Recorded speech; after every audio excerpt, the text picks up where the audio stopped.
The signal lasted 43 seconds. It came from a small blue planet on the outer edge of the Milky Way, a planet that most of the galactic order had never thought about twice, a planet called Earth. The signal was not a cry for help. It was not a warning. It was just a sound, a piece of music, a choir of human voices singing something old and soft and full of feeling. It had been broadcast by a research station near the moon, sent into deep space as part of a contact program the humans had run for decades. Nobody in the galactic order paid much attention. Then the signal stopped. Commander Vale of the Dominion Fleet watched the report scroll across the screen inside his warship. The planet Earth had been flagged as a Class 2 civilization. Primitive, dangerous in a local sense, but not capable of reaching the stars.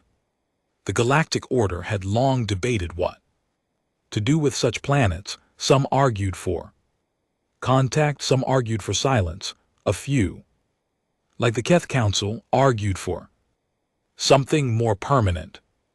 The Keth had been the loudest voice in the order for many years. They were tall, gray-skinned, and very old as a species. They had a word for civilizations that could one day challenge their dominance. The word translated roughly as seeds of storm. The humans in the Keth's long memory had always been seeds of storm.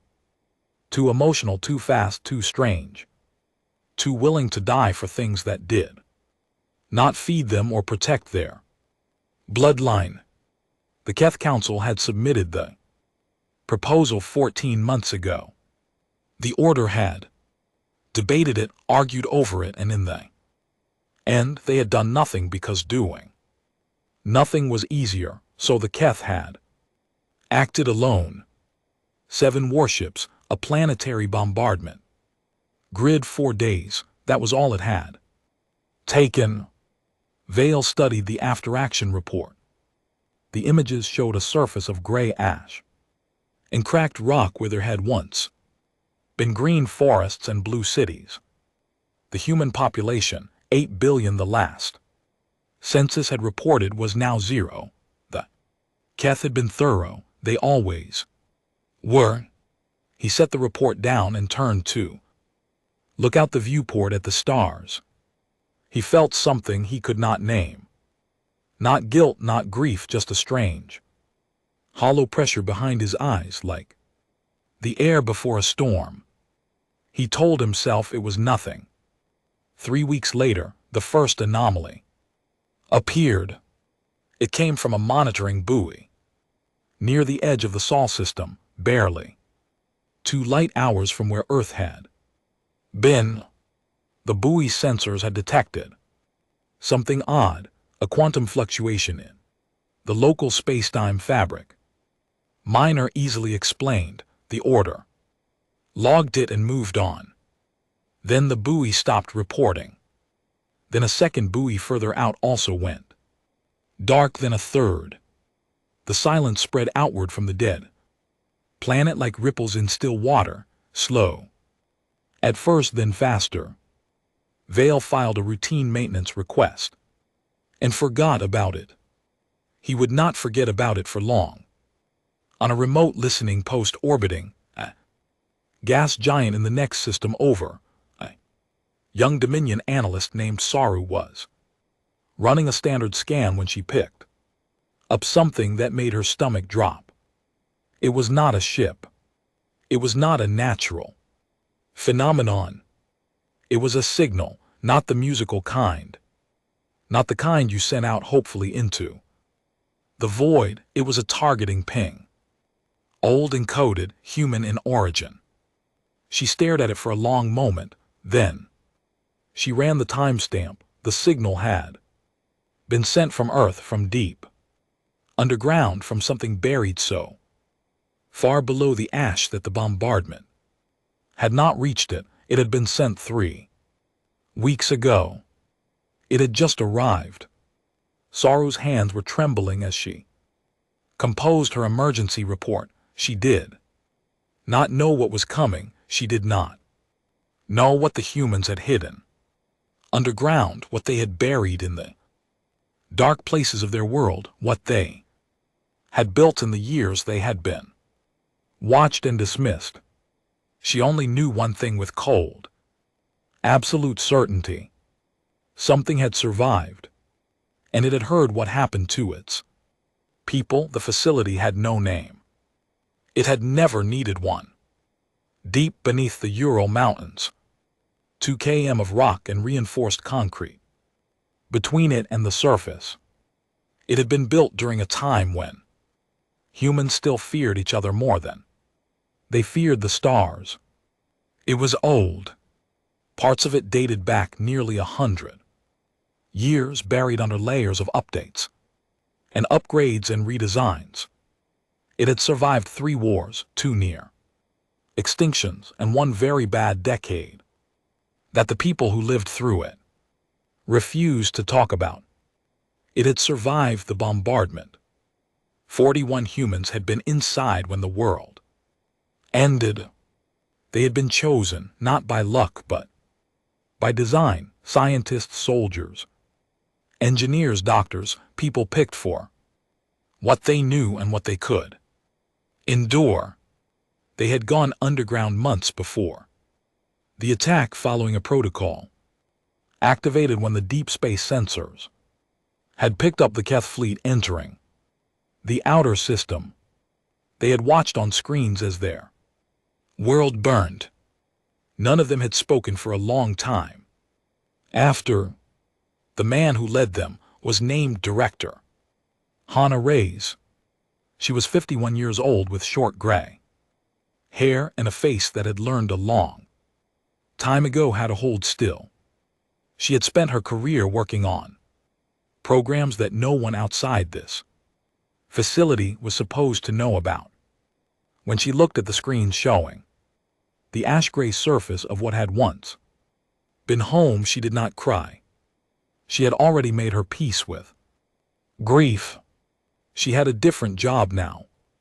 She had been given the job the day she took this post, the job nobody wanted, the job that had been planned for quietly in the back rooms of governments that had looked at the stars and understood, even in the old days, that not everything up there was friendly. The job was simple in the way that terrible things are simple. Do not let it end here.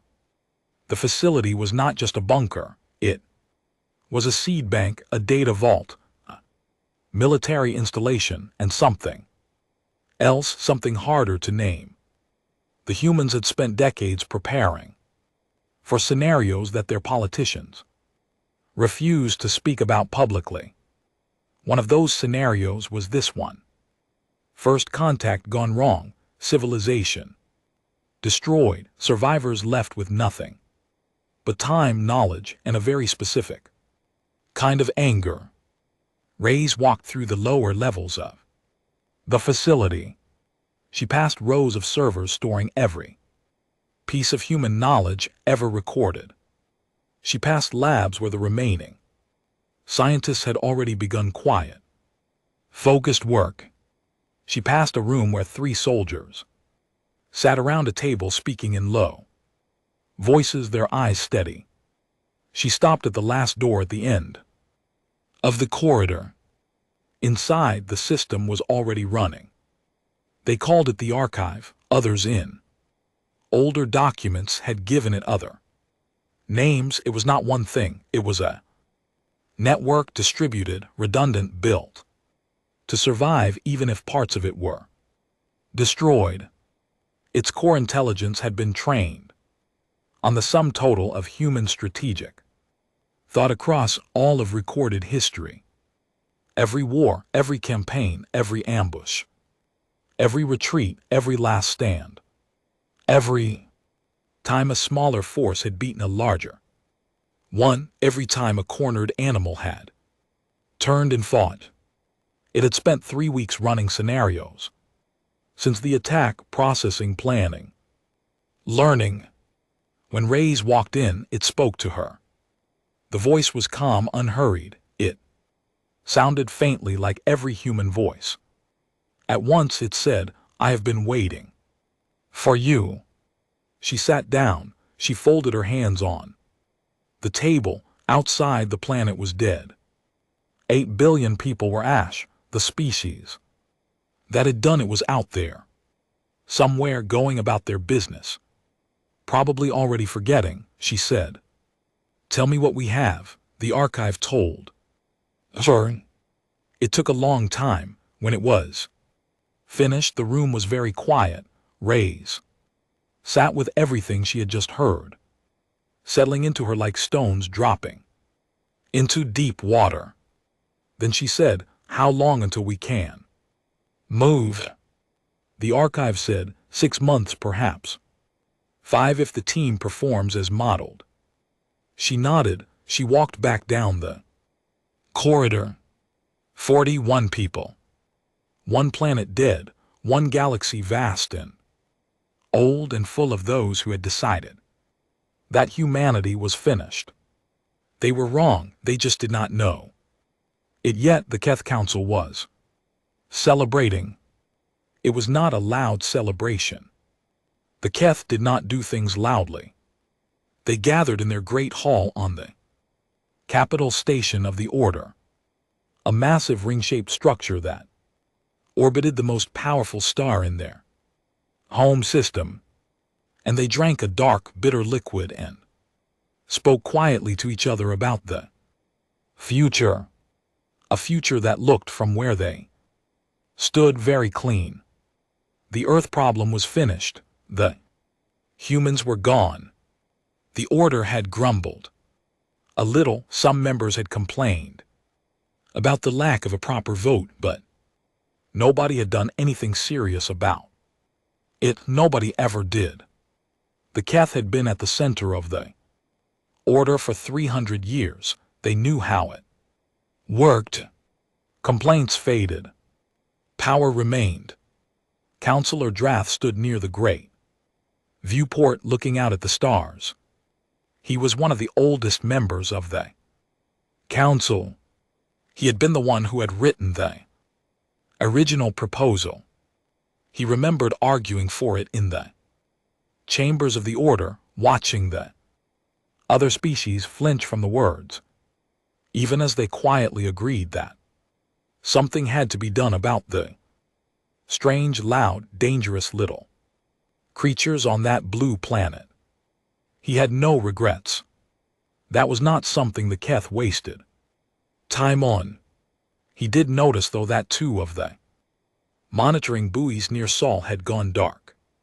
He had mentioned it to the technical staff. They said it was likely equipment failure. The buoys in that region were old. He accepted that and turned back to his drink. The attack came 8 months after the bombardment. It came from nothing, from empty space, from a direction that no one in the Order had been watching, because there was nothing in that direction. No ship lane, no station, no planet worth protecting.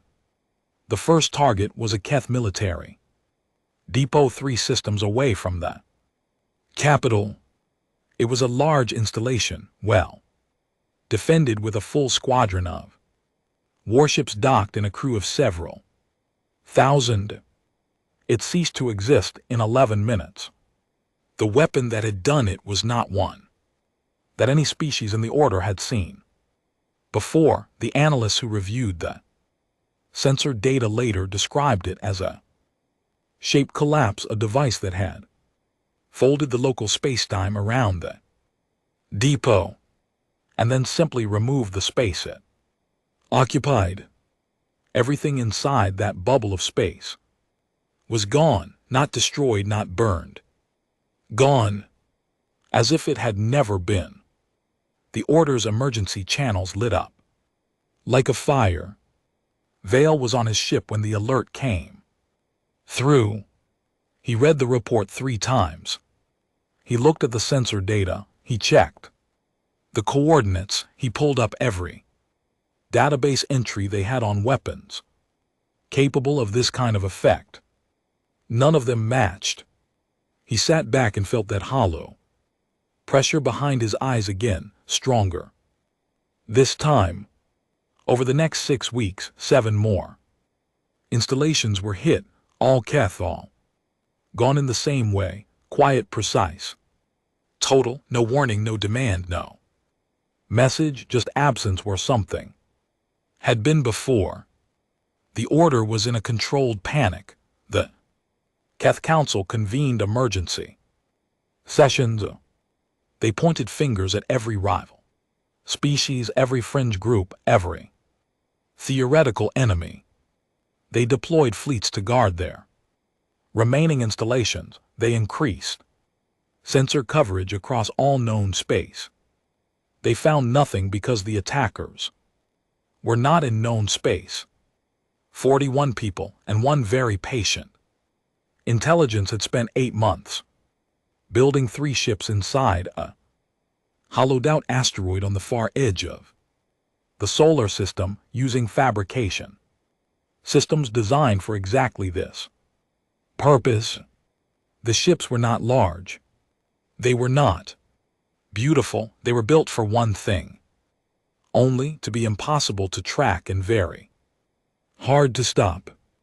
Director Reyes sat in the command chair of the first ship and watched the 8th Keth installation vanish from the sensor grid.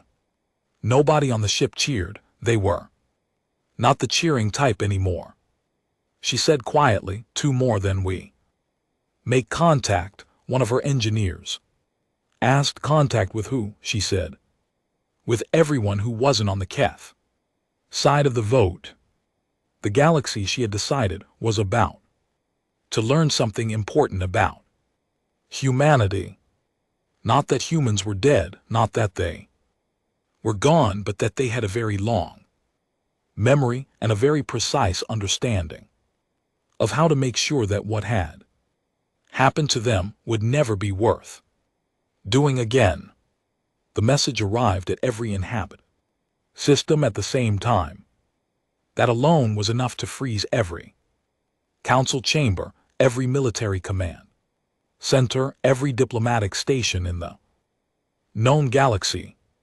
Simultaneous transmission across dozens of light years was not supposed to be possible. The physics of it, the coordination required, was beyond anything any species in the order had managed to demonstrate. Receiving it was, for many, the first indication that something had changed at a very deep level. The message was short. It was delivered in the common trade language of the order, translated perfectly without accent or error. It said, "My name is Hannah Reyes. I am the last director of the Human Preservation Initiative. 8 months ago, the Keth Dominion, acting without the approval of this order, destroyed the planet Earth and killed 8 billion human beings. You know this. Most of you did nothing. We understand that power has its own gravity, and silence is often the price of survival. We are not here to punish silence. We are here to end the thing that made silence feel necessary. Over the past 8 months, we have destroyed 11 Keth military installations. We have done this without a single loss of life on our side. We have done this to demonstrate that the balance of power in this galaxy has changed, and to give the Keth Council choice before we proceed further. The choice is this: submit to a full tribunal of the order, answer for the destruction of Earth, accept the consequences that the order's own charter requires for unprovoked genocide. Do this and we stop. Do not do this and we continue. We do not want a war, we want a reckoning. There is a difference, and we are asking you, all of you, not just the Keth, to understand it. You declared us extinct. You were wrong. The message ended for a moment in the great hall of the Order's capital. Station, there was absolute silence. Then everyone began talking at once.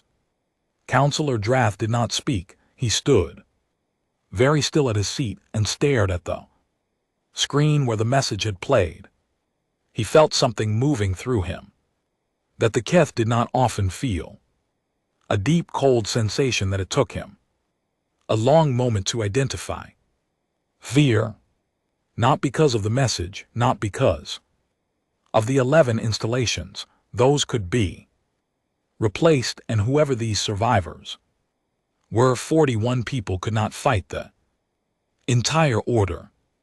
He was afraid because of the weapons, because of the physics, because of the simultaneous transmission, because of what all of that meant. Humanity had not simply survived in a bunker hiding and waiting.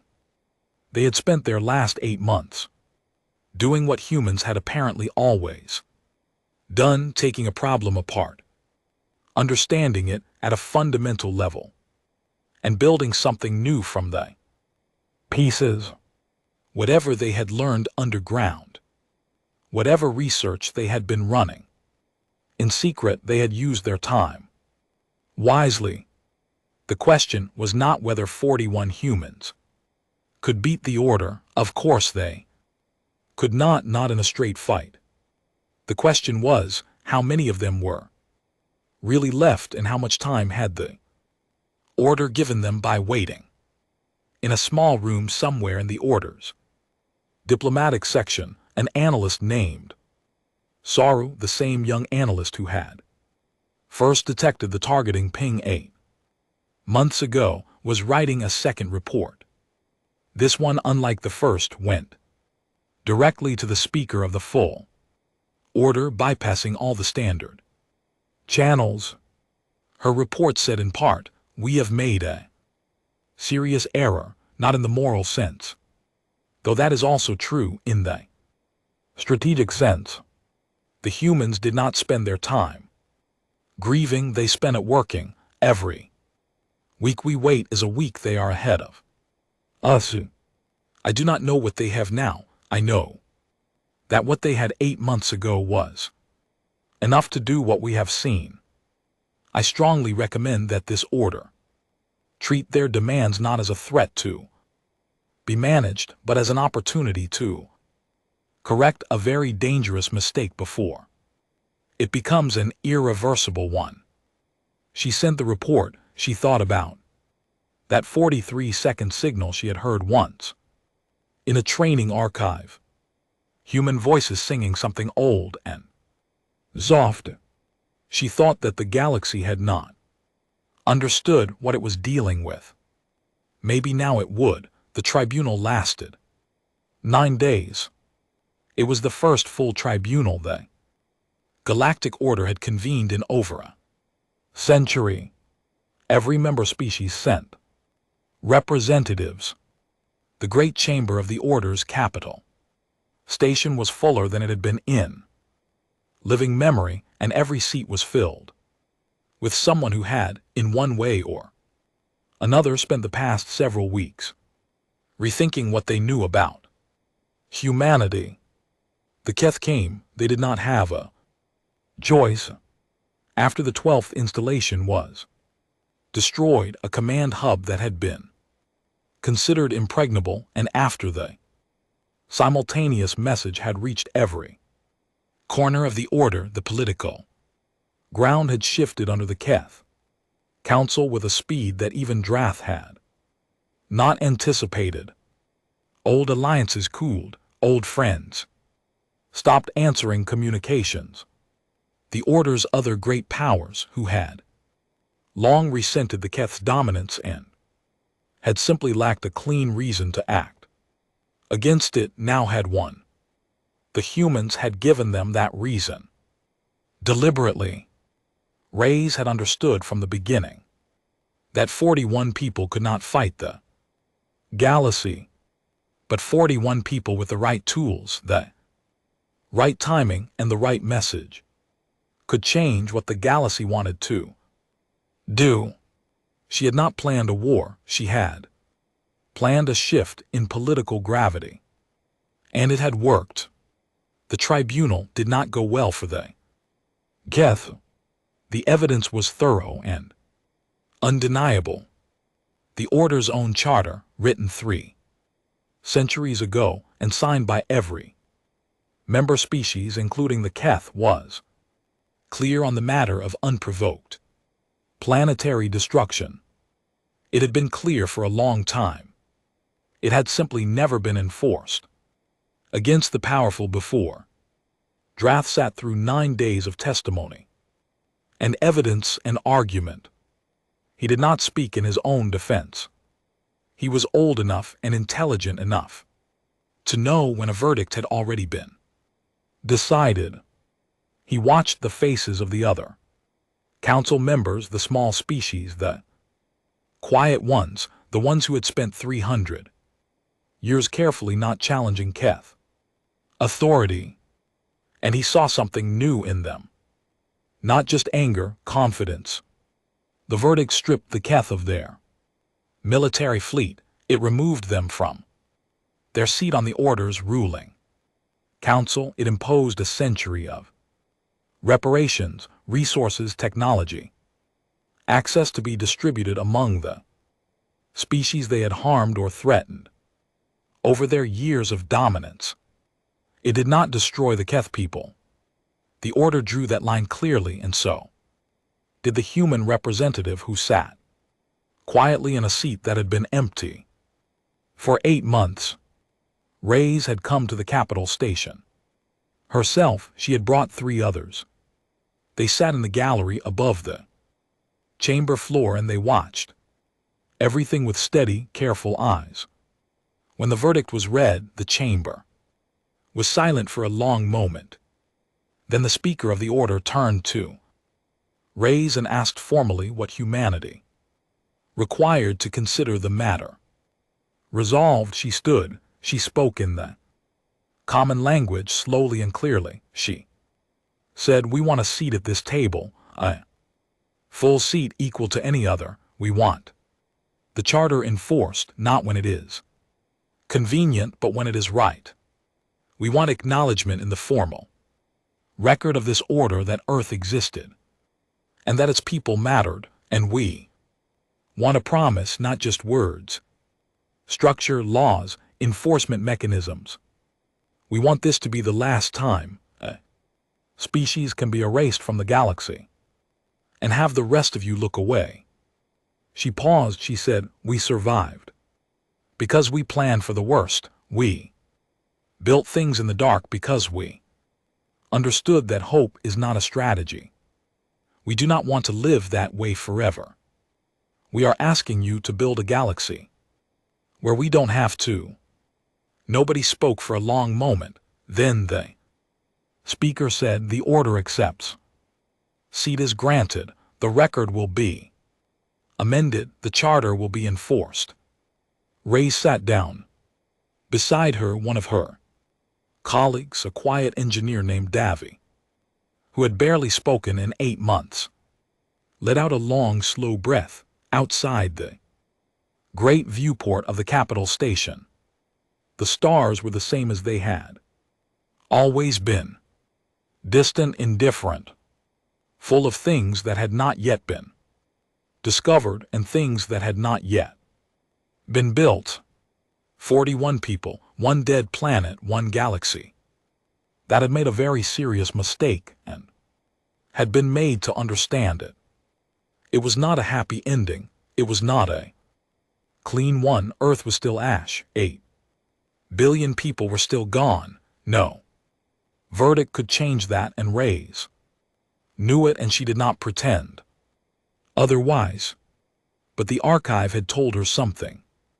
In the first days underground, when she had asked it what the point was, it had said, "The point is that the next species they look at and call a seed of storm will still be here to see tomorrow.